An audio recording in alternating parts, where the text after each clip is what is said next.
Burada konuştuğumuz hiçbir şey kesinlikle bir yatırım tavsiyesi değildir. Eğer yatırım yapmak istiyorsanız lütfen kendi araştırmanızı kendiniz yapın ve özgür iradenizle karar verin.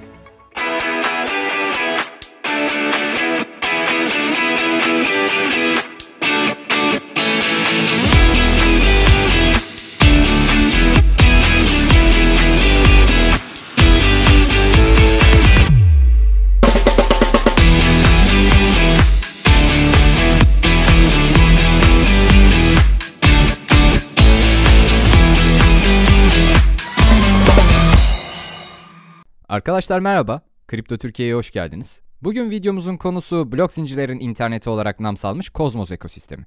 Cosmos bizce oldukça önemli, yenilikçi ve kapsamlı olduğu için serüvenimiz yalnızca bu videoyla sona ermeyecek. İlerleyen günlerde kanalımızda projeyle alakalı çeşitli konularda daha detaylı videolar da yer alacak. O zaman hazırsanız hadi başlayalım.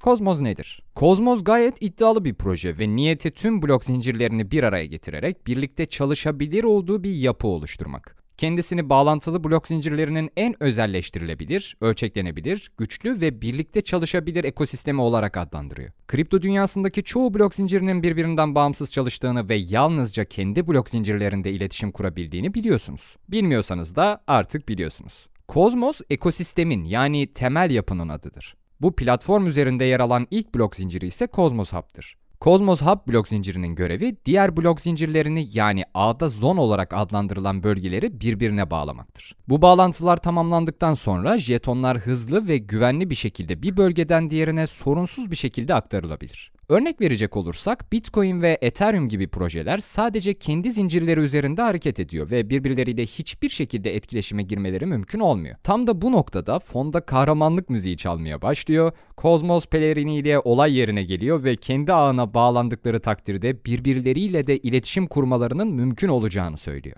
Cosmos, genellikle mevcut blok zincirinde bir kripto uygulaması oluşturulduğunda görülen kripto uygulaması geliştirmedeki egemenlik bağımsızlık sorununu da çözüyor. Yine Ethereum üzerinden ilerleyecek olursak, bu tip durumlarda onay için o blok zinciri topluluğuna bir teklif sunmanız gerekiyor ki bunun onaylanması elbette biraz zaman alabilir. Ve hatta bazı durumlarda süreç sonunda reddedilebilir. Cosmos'un kendi ağında uygulamalarınızı ve blok zincirlerinizi oluşturursanız, onları onaya gerek duymadan dilediğiniz şekilde yönetebilirsiniz. Cosmos modüler bir blok zincir yapısına sahip ve 3 ana kavram üzerine inşa edildi. Bunlar application, uygulama, consensus, mutabakat ve networking yani ağ katmanlarıdır. Cosmos'u araştıracak olursanız eriştiğiniz her kaynakta görebileceğiniz üzere ağın olmazsa olmazı 3 temel ürün yer alıyor. Bunlar Tendermint, Cosmos SDK ve IBC yani blok zincirler arası iletişim protokolü Tendermint ile ölçeklenebilirliği, SDK ile kullanılabilirliği, IBC protokolü ile birlikte çalışılabilirliği çözmeyi hedefliyor.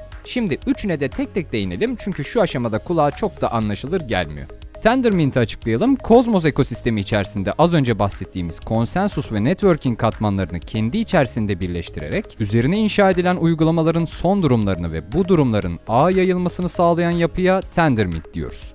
Cosmos SDK, Tendermint altyapısını kullanarak üzerine inşa edeceğimiz uygulamaların hem Tendermint ile uyumlu hem de Cosmos'la bağlı ve etkin şekilde iletişim halinde olmasını sağlayan Software Development Kit yani yazılım geliştirme kiti olarak çevirebileceğiniz kavram Cosmos SDK'dir. Geliştiriciler hazır eklentileri kullanarak projelerinin temel işlevlerini aylar yerine günler içinde gerçekleştirebiliyor. Bu çok önemli. Bunu bir tür web sitesi oluşturucu gibi düşünebiliriz. Binance Chain, BNB'den bahsediyoruz ve Terra Luna, Cosmos SDK ile inşa edilen projelerdir arkadaşlar. Düşünün ki borsada ilk 10'da yer alan 2 dev proje sizin sunduğunuz verimli ve kullanışlı altyapı ile yükseliyor. Aslında Cosmos eşsiz başarı örnekleri sergilese de popülerlik onlar için çok da öncelikli değil. Cosmos için öncelikli olan şey fayda üretmek.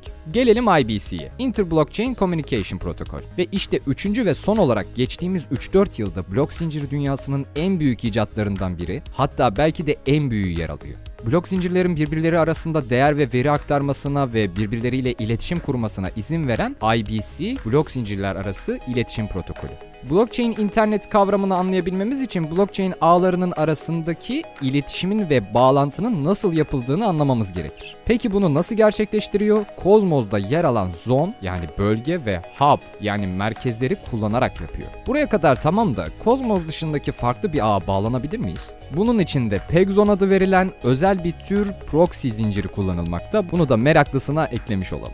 Gelelim takıma arkadaşlar. Geliştiriciler Joe Kwon, Ethan Buckman, Cosmos ağını 2014 yılında birlikte kurdular ve o sırada Cosmos'u güçlendirecek olan konsensus algoritması Tendermint'i yarattılar. Jay Kwon CEO'luğu üstleniyor, bilgisayar bilimi diplomasına sahip, Alexa dahil Silikon Vadisi'nde ve mobil uygulama geliştirme ekibini yönettiği Yelp'te profesyonel geliştirici olarak çalıştı. Pek çok başarılı yazılıma imza attı ve aslında edindiği tecrübeler bugünkü Tendermint'in temelini hazırladı. Gelelim Ethan Buckman'a, kurucu ortaktan bahsediyoruz. Fizik bilimleri alanında lisans ve mühendislik sistemleriyle hesaplama alanında yüksek lisans derecesinde. Ethan aynı zamanda konsensus algoritmalarını sosyal uyumu teşvik etmek için 21. yüzyılın bir aracı olarak görüyor. Şu anda dünya çapındaki topluluklara daha fazla ekonomik egemenlik getirmenin bir yolu olarak öncelikle blok zincir teknolojisine odaklanıyor. Pek çok videomuzda belirttiğimiz gibi daha detaylı bilgi sahibi olmak için LinkedIn profillerini incelemenizi mutlaka şiddetle tavsiye ediyoruz. Evet, geldik yol haritasına. 2021 Cosmos'un inovasyon patlaması yaşadığı bir yıldı arkadaşlar. 2022'de Cosmos'a birçok farklı başlıkta yeni özellikler geliyor.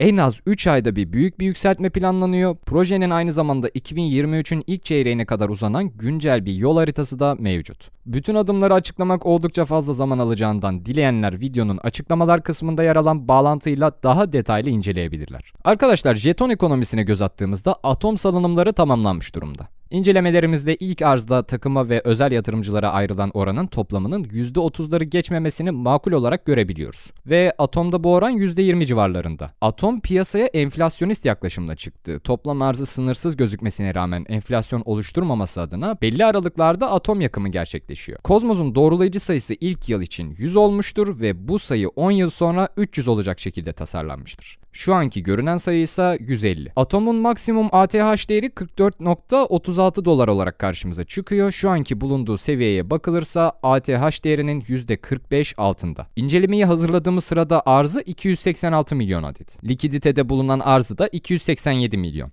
Bu değerlere bakarak yatırım yapabilecek potansiyelde güven oluşturduğunu ve ileride yüksek değerli kriptolar arasında olabileceğini söyleyebiliriz. Videoyu hazırladığımız sırada Atom yaklaşık 7,5 milyar dolarlık bir piyasa değerine ve yaklaşık 25 dolarlık fiyata sahip. Cosmos genel kripto piyasası sıralamasında 21. sırada yer alıyor ve en popüler borsalarda listeleniyor. Bu kısımda Atom arzına dair birkaç yorum yapmanın faydalı olduğunu düşünüyorum arkadaşlar. Atom tıpkı Ethereum gibi sınırsız arza sahip bir coin. Yani merkeziyetsizlikten dolayı topluluk kararı ile istedikleri kadar coin çıkartabilirler. Ama atom tutan yatırımcının bu zamana kadar projenin menfaatine hareket ettiğini ve bundan sonra da edeceğini göz önünde bulundurursak, kendi bacağına sıkmak üzere bu kararı vermeyeceklerini, sadece gerektiğinde basım yapılacağını, bu yüzden de bu konunun bir problem teşkil etmediğini söyleyebiliriz. Mealen şöyle: geleneksel ekonomide sınırsız arz, hükümetlerin kendi çıkarlarına hizmet ederek kafasına göre para basma politikalarıyla toplumları enflasyonla mücadele etmek zorunda bıraktıkları bir suistimal mekanizması. Bugün bütün dünya karşılıksız para basıyor. Dolayısıyla elimizdeki para gün geçtikçe değersiz hale geliyor. Bu her zaman böyle değildi. Paranın karşılıklı basıldığı zamanlar da vardı ve o zaman alım gücü, tekrar ediyorum, miktar değil, alım gücü düşünülenin aksine istatistik olarak bugünden daha fazlaydı. Ve maalesef bu sistem bu şekilde gitmeye devam edecek. İşte tıpkı yukarıda belirttiğimiz gibi projenin merkeziyetsiz olması, kafalarına göre insanların ekmeğiyle oynayamama gibi bir sınır getirdiğinden, görünenin aksine bir projenin hard cap, yani arzının belli olmamasının kriptoda o kadar da kötü bir şey olmadığını söyleyebiliriz arkadaşlar. Acizane bunu da eklemiş olalım. Yatırımcılarını yakından incelediğimiz zaman önceki incelemelerimizden isimlerini sıkça duyduğumuz yatırımcıların da burada bulunduğunu görüyoruz. Şöyle bir baktığımızda içlerinde Polkadot, Avalanche, Ethereum, Bitcoin gibi projelere yatırımları bulunan Block3,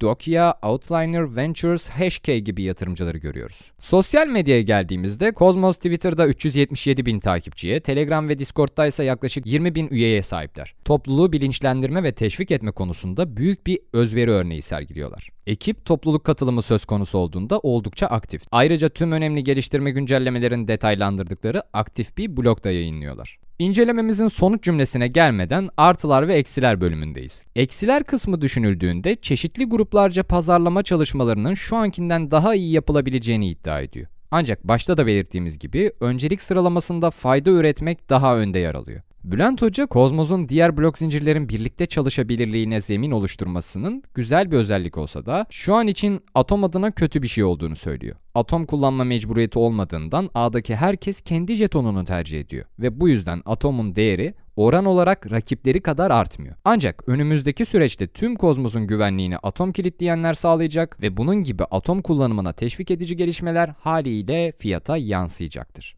2014'te piyasada kimse yokken Kozmos vardı. O dönem için iyi bir tercih olması kaçınılmazdı. Ancak günümüzde artık Rollup'ları, ZK'yi ve Polygon'uyla Ethereum, subnetleriyle Avalanche ve Parachain'iyle Polkadot gibi büyük ve başarılarını ispat etmiş rakipler var. Kozmos'un halihazırdaki teknolojisi ve ideolojik merkeziyetsizlik derdi takdir edilesi. Fakat bunu yatırımcılara aktaramazsa bu şartlarda teknolojinin hiçbir öneminin olmadığını söyleyebiliyoruz. Köklü olmasına rağmen hız olarak ya da ekosistemde yer alan proje sayısı bağlamında bazı rakiplerinden geride. Projelerin en büyük derdi topluluk oluşturma ve talep görmektir. Yatırımcıların ekosistemdeki teknik ve anlaşılması zor geliştirmelere adapte olması talep açısından zaman alacaktır. Atom hacminden dolayı çok volatil olmayanlar sınıfına yakın bir yerde. Bu da büyük oyuncuların yatırım için cazip görmesini sağlıyor. Kripto sektörü için 2030'larda 30 trilyonluk bir sektöre dönüşeceği iddiası var. Böyle bir sektörde elbette Kozmos da köklü bir sistem olarak büyümesini sürdürecektir. Bu yüzden Bülent Hoca yapılacak yatırımların gelecekte kazançlı olacağını ancak az önce bahsettiğimiz sebepler ve ekosistemin rekabetçi olmayan yönleri sebebiyle gerçekleşecek büyümenin rakiplerinden daha yavaş olacağı yorumunu yapıyor. Artılara geçtiğimizde StakingRewards.com'a göre Atom %14 staking geliri sağlıyor. Fazla volatil olmayışı yatırımcı için avantaj ve makul bir piyasa hacmi var. %60 kilitli ve stake'de. Rakipleri içerisinde Polkadot dahil hepsinden en yüksek staking ödülünü veriyor oluşu muazzam. Yani pasif geliri de bir numara. Uzun vadede agresif olmasa da kazanç beklenen bir proje. Piyasada fayda sağladığı Thorchain, Binance, Terra gibi pek çok ciddi saygın proje var.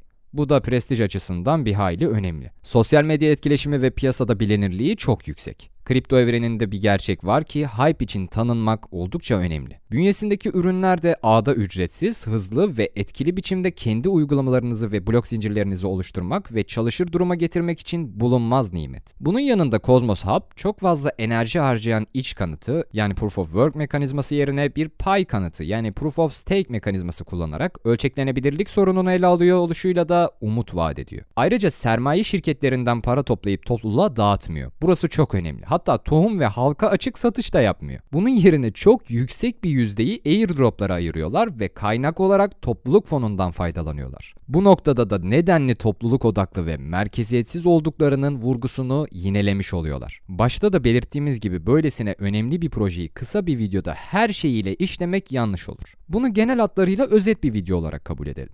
Daha detaylı içerikler ve nasıl yapılır videoları da yakında kanalımızda olacak. Ayrıca Kozmos'u ekosisteminde sıkça yer alan airdrop fırsatlarından faydalanmak için de radarınızı almanızı şiddetle tavsiye ediyoruz. Kozmos'la ilgili düşüncelerinizi, beklentilerinizi ve sorularınızı yazın, yorumlarda buluşalım arkadaşlar.